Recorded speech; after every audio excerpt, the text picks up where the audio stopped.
Hello students.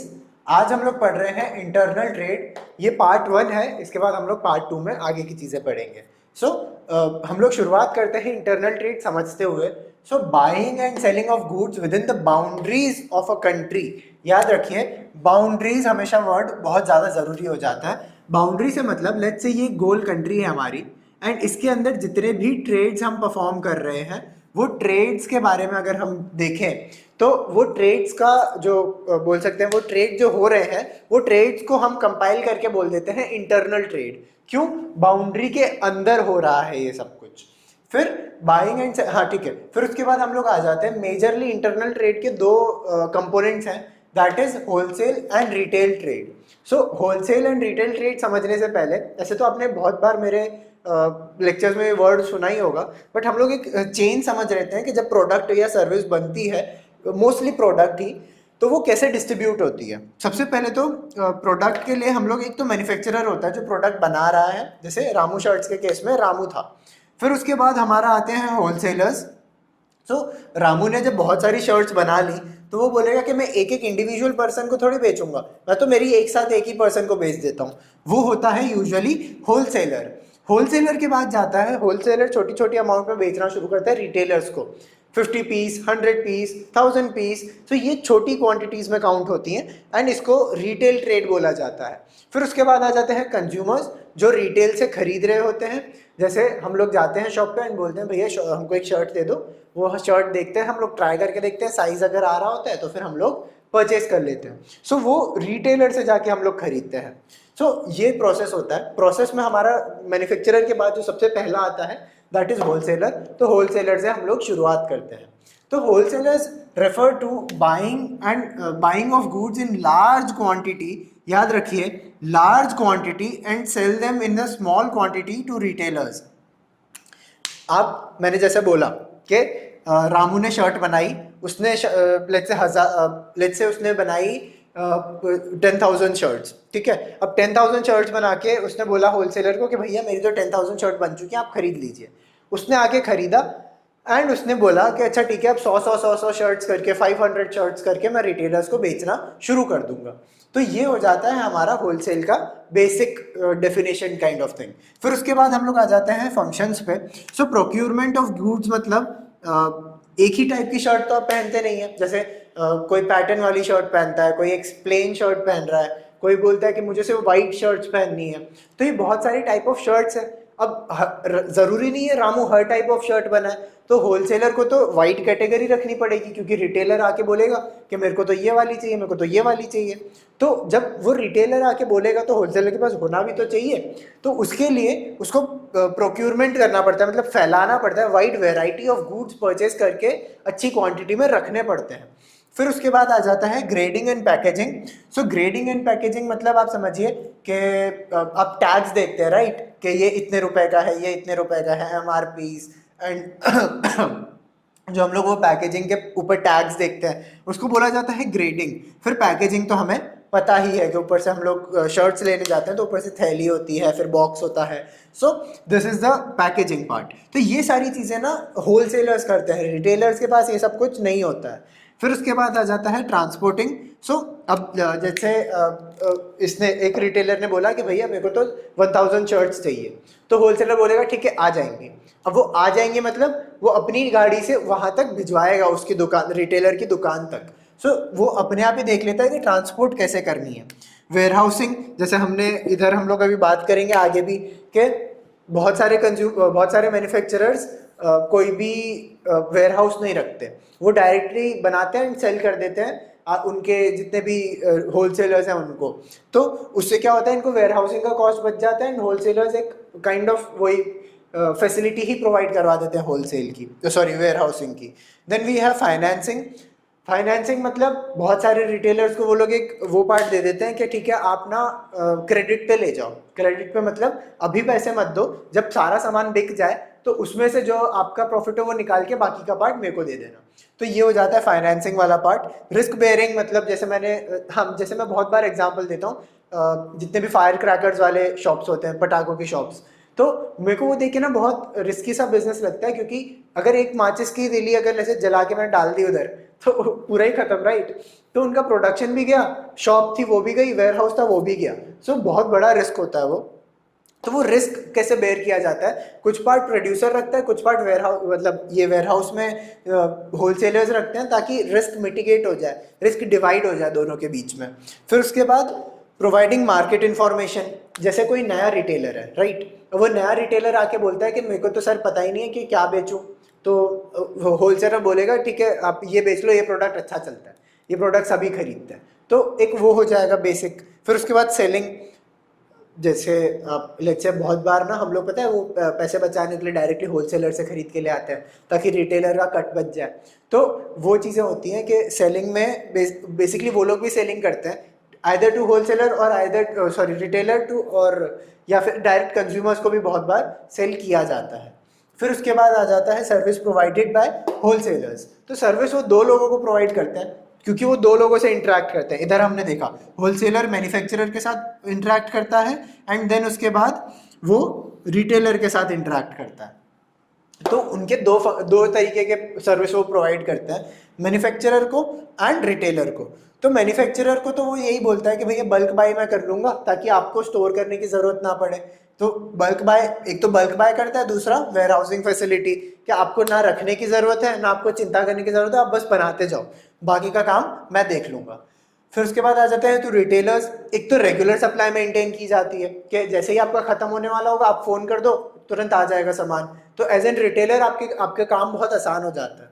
फिर उसके बाद फाइनेंसिंग हेल्प, जैसे मैंने इधर बोला कि क्रेडिट फैसिलिटी अवेलेबल हो जाती है, तो वो भी हो जाता है। देन एडवर्टाइजिंग, तो कभी कभार क्या होता है जब नए प्रोडक्ट्स होते हैं ना तो रिटेलर को एडवर्टाइज करना ही नहीं पड़ता, कंपनी भी कर रही है, होलसेलर भी कर रहा है, तो ऑलरेडी इतनी सारी एडवर्टाइजमेंट होती है कि उसको कुछ करने की जरूरत ही नहीं है, उसको सिर्फ एक स्टॉल लगा के रखना है कि भैया आ जाओ और ले जाओ। तो वो भी एक पार्ट आ जाता है। मार्केट इन्फॉर्मेशन, जैसे मैंने बोला अगर कोई नया है तो वो उसको बता देता है कि ये गुड आप सेल करना शुरू कर दो तो आपका काम हो जाएगा। Then they have risk protection, जैसे मैंने इधर बोला था कि रिस्क बेयरिंग वाला पार्टी सेम उधर लागू हो जाता है कि वो लोग डिवाइड कर लेते हैं रिस्क। तो ये हो गया हमारा होलसेल का पूरा पार्ट। फिर उसके बाद आ जाते हैं रिटेल ट्रेड पर। तो रिटेल ट्रेड में काफ़ी सारे पॉइंट्स हैं, मतलब आगे और भी चीज़ें हम पढ़ रहे होंगे, टाइप ऑफ रिटेल स्टोर्स और भी ऐसी बहुत सारी चीज़ें हैं जो हम मोस्ट प्रोबेबली नेक्स्ट पार्ट में पढ़ेंगे। अभी के लिए हम लोग खाली बस बेसिक बेसिक चीज़ें रिटेल्स की पढ़ लेते हैं। तो retail refers to buying of goods from wholesaler, जैसा इसने किया था, जो हम इधर देख रहे हैं कि यहाँ से रिटेलर के पास जाता है, तो होलसेलर से उसने खरीदा एंड उसको बेचा कंज्यूमर्स को, मतलब यहाँ से यहाँ गया प्रोडक्ट। तो ये हो गया एक बेसिक डेफिनेशन ऑफ रिटेलर। अब हम लोग उसके कैरेक्टरिस्टिक्स देख लेते हैं। जैसे मैंने बोला वैरायटी आइटम, होलसेलर या तो एक या दो या तीन वैरायटी रख, मतलब एक या दो या तीन ही वैरायटी रखेंगे, but on the other hand retailer बहुत सारी वैरायटी रखता है क्योंकि कंज्यूमर को बहुत सारी चीज़ें देखनी होती हैं, बहुत सारी चीज़ें कंपेयर करनी होती हैं, तो वो बोलता है कि मैं ही सब कुछ रख लेता हूँ, कोई उसको बाहर ना जाना पड़े। फिर उसके बाद सेल स्मॉल क्वांटिटी।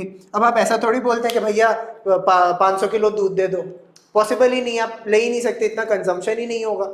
तो आप क्या बोलते हैं कि भैया 500 ml दूध दे दो या फिर 1 लीटर दूध दे दो, तो वो इतने छोटी छोटी क्वांटिटी में हम लोग उसको सेल कर रहे होते हैं या तो बाय कर रहे होते हैं। फिर उसके बाद इन मेन मार्केट, अब होलसेलर्स की आप दुकान देखेंगे ना तो बहुत कोने में छुपी हुई सी छोटी सी दुकान, छोटी सी एंट्रेंस वाली बड़ी दुकान होती है उनकी। सो ये तो एक तो होलसेलर का ये हो गया, बट होलसेलर की दुकान हर किसी को पता ही नहीं है, बट रिटेलर की एकदम ऐसे बड़ी सी दुकानों के ऊपर बड़ा बोर्ड मारा होता है, तो ताकि जैसे ही आप मेन रोड से जाएं वैसे ही दिख जाए आपको। तो एक तो वो बिल्कुल मेन मार्केट में होता है। दूसरा buying on credit from wholesaler and selling on cash, जैसा हमने इधर भी देखा था कि बहुत बार वो क्रेडिट पे दे देता है कि आप रखो बेचो एंड फिर जो बच जाएगा वो मेरे को दे देना वापस, आपका प्रॉफिट निकाल के। तो ये वो वाला कंसेप्ट भी हो जाता है। फिर indirect relation with manufacturer. So manufacturer, हाँ, सो मैन्युफैक्चरर का इनडायरेक्ट रिलेशन कैसे बैठ गया कि होलसेलर के थ्रू इंफॉर्मेशन पहुंचा जा सकती है। जैसे अब रिटेलर ने देखा कि ये पर्टिकुलर प्रोडक्ट ना लोग इसलिए नहीं खरीद रहे क्योंकि इसमें एक छोटी सी प्रॉब्लम है, जैसे बटन अच्छा नहीं लग रहा, तो वो अपने होलसेलर को बताएगा कि भैया देखो बटन अच्छा नहीं लग रहा था इसलिए लोगों ने खरीदे ही नहीं ये वाले शर्ट्स। वो जो होलसेलर होगा वो प्रोड्यूसर को बता देगा कि भैया ऐसे बटन्स आप कुछ नया इनोवेट करो, कुछ नई चेंज करो, ताकि वो और सेल करना शुरू हो जाए। सॉरी, फिर हम लोग आ जाते हैं सर्विस प्रोवाइडेड बाय रिटेलर्स पे। सो रिटेलर्स अब किससे कांटेक्ट करते हैं, देखिए एक तो होलसेलर से, दूसरा कंज्यूमर से। तो वो किस किस को प्रोवाइड करेंगे, एक तो कंज्यूमर को, दूसरा होलसेलर को। तो होलसेलर से, कंज्यूमर से ही शुरुआत कर देते हैं हम लोग। एक तो रेगुलर सप्लाई ऑफ गुड्स, कभी भी आप ऐसा है, मतलब बहुत रेयर केसेस ऐसे होते हैं कि आप जाएंगे एंड बोलेंगे कि भैया नमक दे दो एंड नमक नहीं है दुकान पे, तो बहुत रेयर केसेस होते हैं, और अगर वहां पे नहीं है तो दूसरी दुकान पे होगा, बट होगा जरूर। तो एक रेगुलर सप्लाई मेंटेन होता है। फिर उसके बाद कन्वीनियंट लोकेशन, जैसे मैंने बोला उनकी दुकान, होलसेलर्स की दुकान बहुत कोने में, बहुत दूर होती है घर से, बट आप घर से बाहर निकलेंगे, मेन रोड पे जाएंगे, थोड़ा आगे पीछे देखेंगे, वहीं पे आपको कोई एक दुकान मिल जाएगी जहाँ से आपको सारा बेसिक सामान तो मिल ही जाएगा। सो एक कन्वीनियंट लोकेशन पे होती है। दूसरा वाइड चॉइस, जैसा मैंने बोला कि ये लोग बहुत सारे प्रोडक्ट्स रखते हैं, एक दो प्रोडक्ट्स नहीं होते, वैरायटी आइटम्स होती है इनके पास। तो एक वो, मतलब वो लोग आप चॉइस कर सकते हैं ना, आप कंपेयर कर सकते हैं देख के कि मुझे ये वाली शर्ट अच्छी लग रही है, ये वाली या फिर ये वाली, तो ऑप्शंस बढ़ जाते हैं। फिर उसके बाद होम डिलीवरी सर्विस। अब बहुत बार वो लोग होम डिलीवरी करवा देते हैं, जैसे हाँ अब तो वो ब्लिंकिट वाला ज़माना आ गया, तो ब्लिंकिट से कहीं से भी होम डिलीवरी हो जाती है, एकदम 10 मिनट में आपके पास सामान पहुंच जाता है। सो ये बहुत अच्छी अच्छी चीज़ें आ गई हैं अब। फिर उसके बाद कंज्यूमर एजुकेशन। सो कंज्यूमर एजुकेशन से इसका मतलब ये हो जाता है कि कंज्यूमर को बहुत बार चीज़ें नहीं पता होती हैं।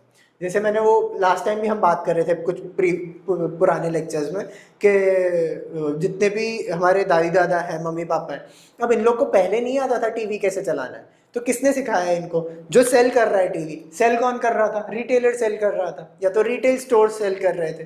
तो जो रिटेल स्टोर्स थे उनके खुद के भी, उसमें वो लोग जो मतलब जो बेसिकली सेलर रखते थे, उनको पता होता था कि कैसे चलाना है टीवी, तो वो एजुकेट करते थे कंज्यूमर को कि देखो ऐसे चलाना है टीवी। तो ये भी एक फैसिलिटी अवेलेबल होती है। फिर हम आ जाते हैं होलसेलर्स पे। तो सबसे पहली चीज़ तो मार्केट का इन्फॉर्मेशन दे देते हैं इनको, जैसे होलसेलर देता है ना नए मतलब रिटेलर्स को, वैसे ही जो पुराने रिटेलर्स होते हैं ना वो होलसेलर को इन्फॉर्मेशन देते हैं कि ये अच्छी बटन इसके नहीं थे, बटन टूट जा रहे थे, इसलिए लोगों को शर्ट नहीं पसंद आई है।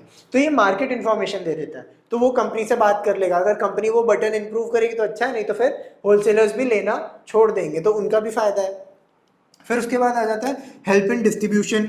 सो हेल्प इन डिस्ट्रीब्यूशन से इसका मतलब ये हो जाता है कि जितने भी मतलब होलसेलर्स हैं वो एकदम से सबको तो बेच नहीं सकते, तो उनकी उनकी दुकान भी छोटी सी है, मतलब छोटी एंट्रेंस वाली साइड पे कहीं कोने में छुपी हुई होती है, और बहुत सारी प्रॉब्लम्स होती हैं। तो वो डिस्ट्रीब्यूशन में तो मेन जो रोल होता है वो तो रिटेलर्स का होता है, क्योंकि छोटी छोटी दुकानों पे मिल जाएगा आपको, तो वो मेन जो काम है वो तो डिस्ट्रीब्यूशन का है, तो डिस्ट्रीब्यूशन तो रिटेलर्स ही कर रहे हैं अभी भी।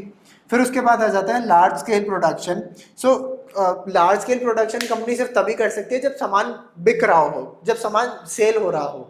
अगर वो सेल ही नहीं होगा तो फिर वो कैसे लार्ज स्केल प्रोड्यूस करेगा, प्रोड्यूस करके रखेगा कहाँ, दूसरी बात। सो ये चीज़ तो बहुत बेसिक सी हो जाती है कि अगर आपको लार्ज स्केल प्रोड्यूस करना है तो आपको रिटेलर्स को बेचना पड़ेगा अपना सामान, और रिटेलर्स को कंज्यूमर्स को बेचना पड़ेगा। सो ये भी एक चीज़ आ जाती है। Sell new products. अब आप कितने बार ऐसे जाते हैं दुकान पे और बाहर ना छोटा सा स्टॉल लगा होता है कि ये नए टाइप के चिप्स आए हैं, या फिर ये नए टाइप की कोई ड्रिंक आई है, कोल्ड ड्रिंक आई है, या फिर आप कितने बार देखेंगे कि आप ऐसे शेल्फ में जाएंगे कोल्ड ड्रिंक में, और बाकी सब तो कोल्ड ड्रिंक्स नॉर्मली रखी होंगी, बट एक कोल्ड ड्रिंक ऐसे टैग वैग के साथ लगी होगी अच्छी सुंदर तरीके से। तो ये नए प्रोडक्ट्स हैं, राइट। ये नए प्रोडक्ट्स बेच कौन रहा है, रिटेलर्स बेच रहे हैं। बहुत बार कंपनीज इतना अफोर्ड नहीं कर सकती कि वो मार्केटिंग करे, तो वो डायरेक्ट रिटेल में मार्केटिंग करती है छोटी छोटी जगहों पे, ताकि एकदम से सामान बिकना शुरू हो। तो ये था हमारा इंटरनल ट्रेड का पार्ट 1। अब हम कुछ चीज़ें थोड़ी बहुत रिटेल ट्रेड से रिलेटेड हैं मोस्टली, वो हम पढ़ेंगे नेक्स्ट लेक्चर में। Thank you.